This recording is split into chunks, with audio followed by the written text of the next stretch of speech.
Bakit nga ba hindi pinapansin ng tao ang Diyos? Tahimik ang mundo, abala sa ginto. Sa karera ng buhay, Diyos ay nalimot ng tao.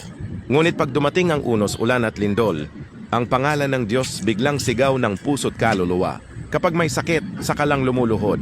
Kapag may luha, saka lang dumadaing sa langit. Ngunit ng araw-araw ay puno ng saya. Ang Diyos ay naiwan sa gilid ng alaala. Sabi ng awit 46:1, ang Diyos ang ating kanlungan at kalakasan, handang saklolo sa oras ng kagipitan. Ngunit bakit kailangang hintayin ang dilim bago hanapin ang ilaw ng kanyang pag-ibig?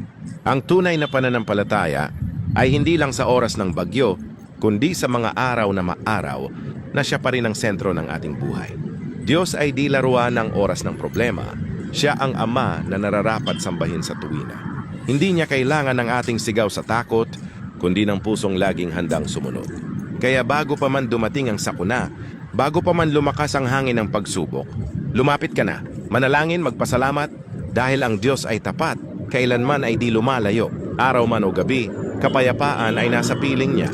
Sabi ng Deuteronomio 31:6, huwag kang matakot, sapagkat ang Panginoon mong Diyos ay kasama mo.